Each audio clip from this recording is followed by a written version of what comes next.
Buenas tardes, queridos alumnos. Vamos a continuar entonces a retomar de alguna manera lo que veníamos desarrollando con el módulo. Y en razón del material que ya les he participado sobre gestión del patrimonio, ya tienen todo eh, a su disposición los archivos para seguir la clase. En este caso, la diapositiva en el archivo de PowerPoint gestión del patrimonio con la que puedan hacer seguimiento como base.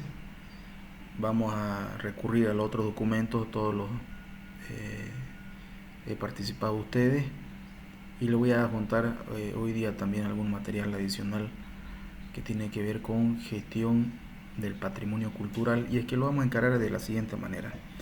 Bueno, antes que nada tenemos que aclarar que el material ha sido compilado y proporcionado por la unidad o los profesionales que ven revisiones arquitectónicas de las normas del centro histórico.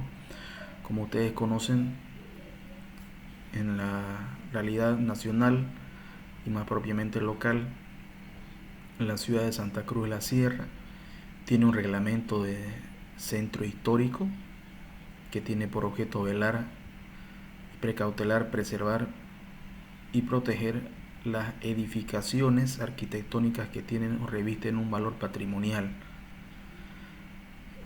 Son aproximadamente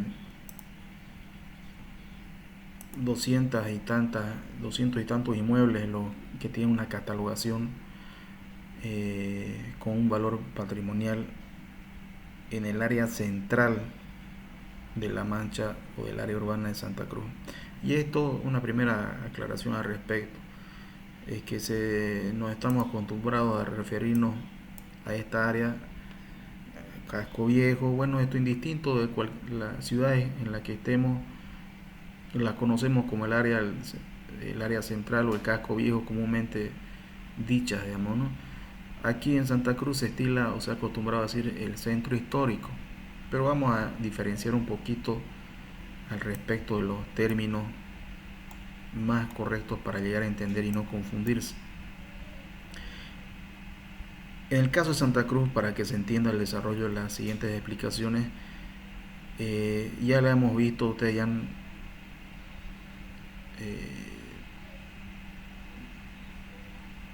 visto los planes que tiene la ciudad de Santa Cruz de la Sierra, su ordenamiento urbano y territorial, la distritación urbana, ¿sí?, que se había explicado en el plan de ordenamiento territorial del año 2005, y el distrito 11, que viene a ser el área central propiamente dicha, está comprendido por toda el área urbana que se comprende en lo que aquí en Santa Cruz denominamos el primer anillo, que prácticamente, si hacemos el seguimiento con la vista, la imagen satelital, todo el primer anillo, todo lo contenido dentro del primer anillo se constituye o se entiende como el distrito urbano número 11 en términos de ordenamiento urbano. En términos de la reglamentación de las edificaciones con valor patrimonial, que más adelante vamos a explicar un poquito, que las podemos entender como gestión del patrimonio, una rama de muchas que tiene la gestión del patrimonio, se resuelve precisamente dentro de este contexto o dentro de este distrito urbano. Pero, como les indicaba, estamos a veces muy acostumbrados a referirnos a algunas situaciones, y a este caso del área central, como le digo, que es más propiamente su definición más correcta, todo este conjunto, el área central, el centro histórico per se constituye un grupo de manzanas alrededor de la plaza de armas o de la plaza principal 24 de septiembre. El centro histórico no es toda la extensión del distrito urbano 11, es sencillamente un conjunto de manzanas, enseguida vamos a verlas, que están entre 3 a 4 manzanas alrededor de la plaza principal. Ese es el centro histórico, y dentro de ese centro histórico es que se ha elaborado una gestión del patrimonio a través de las reglamentaciones que vamos a explicar a continuación. Entonces, esta primera aclaración, para que no haya confusiones, que como le digo es muy común. Sí, el centro histórico no entendamos que es, reiteramos, del primer anillo hacia el interior del centro urbano. No, el centro histórico, y ya vamos un poquito a la relación de las diapositivas. Aquí vemos todo lo que es el distrito 11. Este es el primer anillo, y dentro de esta área central ya podemos identificar subzonas, podríamos llamarles, y la más de mayor interés, o en todo caso en la cual se aplica y se reviste una normativa de gestión del patrimonio arquitectónico del inmueble y de la edificación arquitectónica, es el centro histórico per se, como aquí vemos indicado en el inciso A, dice centro histórico. ¿Sí? Podemos ir con el cursor, es toda esta mancha con color crema bordeada por un polígono naranja. Ese es el centro histórico, no es todo y soy bastante reiterativo porque a veces lo entendemos, y en todo caso vamos a ver que la gestión del patrimonio no necesariamente puede estar circunscrita a un área, sino sencillamente pueden estar identificadas a hechos o edificaciones puntuales. Pero en todo caso, la reglamentación para el centro histórico, para esta fracción superficie de terreno del área urbana de Santa Cruz, data del año 88. Esta reglamentación fue concebida por profesionales que ya llevaban una experiencia y habían hecho similares trabajos en la ciudad de Sucre, por ejemplo, y estos profesionales volcaron, entre uno de ellos podemos mencionar al arquitecto Romero Pitari, volcaron esa experiencia y conocimiento también, por qué no decirlo, y no está mal, porque hay que acogerse a los antecedentes válidos como ejemplo, normas por ejemplo de centros y de preservación de áreas centrales, por ejemplo en otras ciudades como México, Lima, Perú, etcétera, y han logrado asimilar en su buen entender en su momento, y que de todas formas es la norma vigente hoy en día del año 88 hasta hoy en día año 2020, es la norma vigente para esta situación que estamos indicando, que es el centro histórico per se. ¿Sí? Esa reglamentación del año 88 logra formalizarse, o en todo caso elevarse a nivel de ordenanza municipal, es decir, que su cumplimiento es de carácter obligatorio, ¿sí? Al mismo tiempo que se autoriza o se aprueba el Código de Urbanismo y Obras del año 91, que ya lo hemos visto y ustedes ya lo conocen. Entonces, en la misma aprobación del Código de Urbanismo, del primer Código de Urbanismo y Obras del año 91, se da o se logra gestionar que este reglamento del centro histórico también sea autorizado con la misma jerarquía reglamentaria y reguladora, en este caso bajo responsabilidad de las entidades territoriales municipales, es decir, de la administración pública municipal.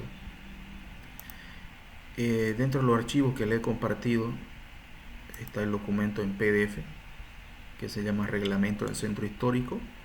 ¿Sí? Lo pueden, yo creo que ya a la fecha lo han leído, si no lo conocían antes.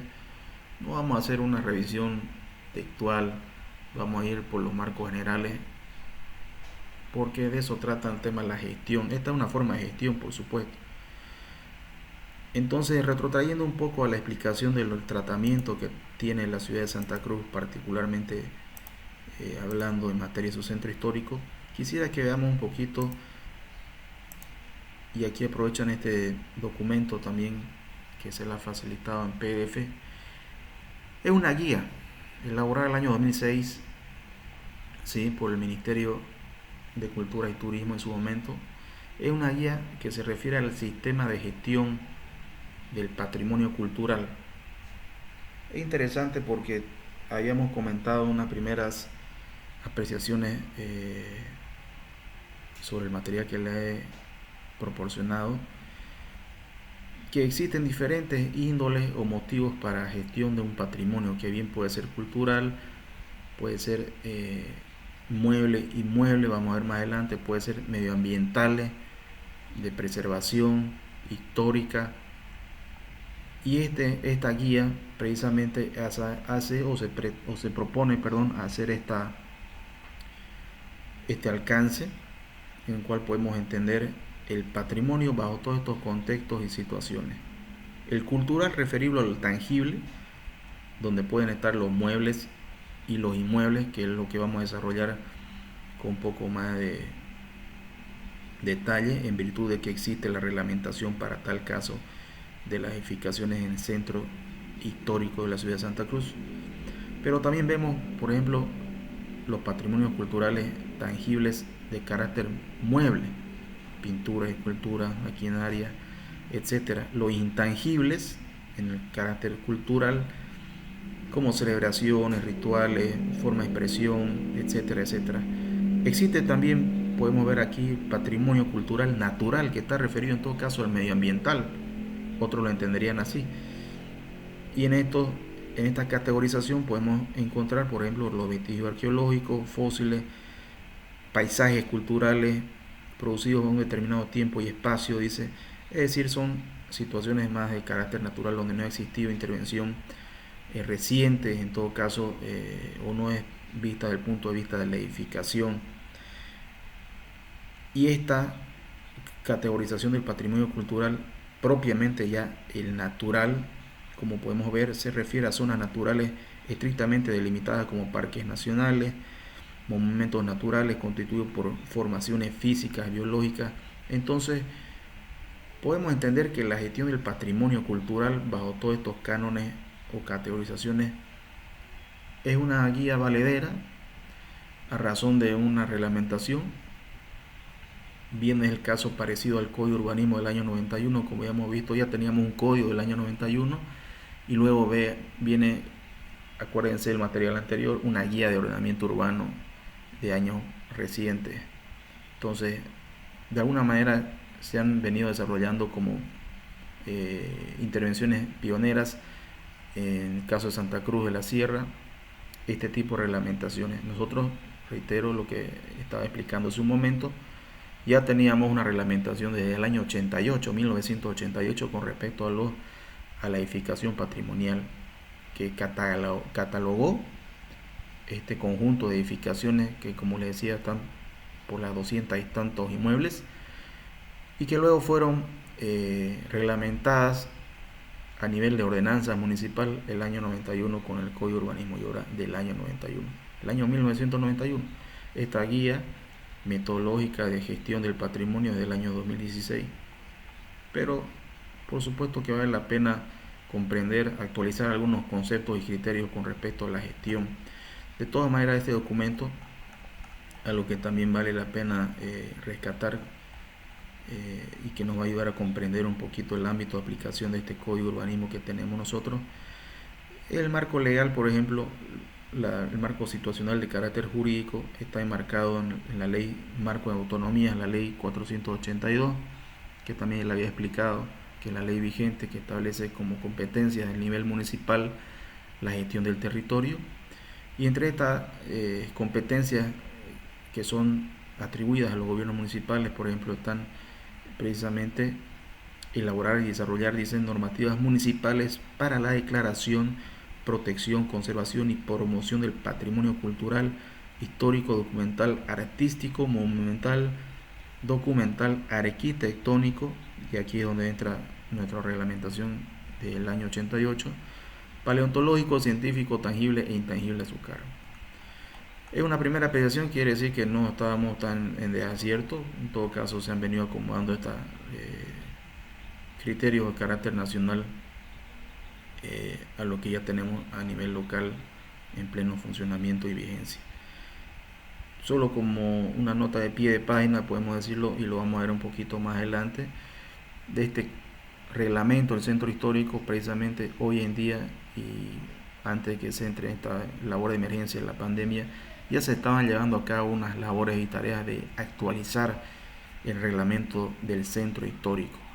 Hace unos días se llevó a cabo un conversatorio organizado por los vecinos propietarios de viviendas del centro histórico, en lo que han participado la alcaldía municipal, pero también conozco que ha sido un canal abierto, una charla abierta, y tengo entendido que en días siguientes el Colegio de Arquitectos va a gestionar este tipo de diálogo.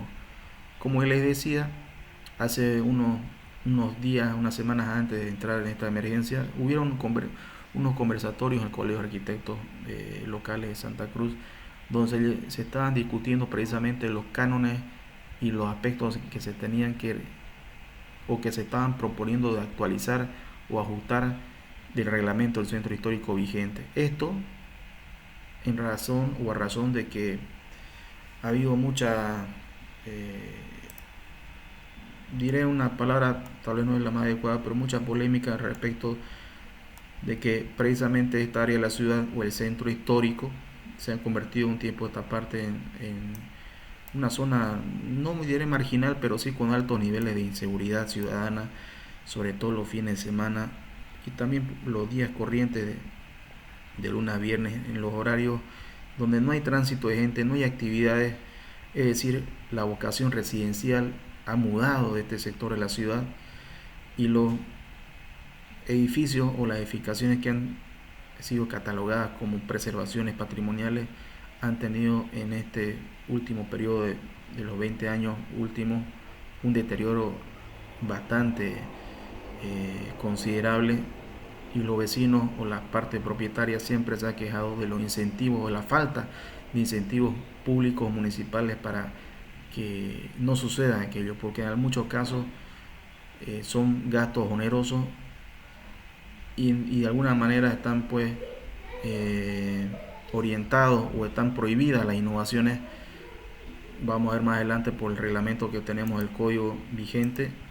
Cualquier innovación no puede ser hecha por cuenta propia y es bastante restringida.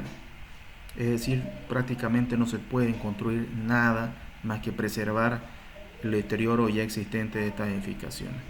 Pero vamos a ir a explicar un poquito en orden esa situación en la segunda parte.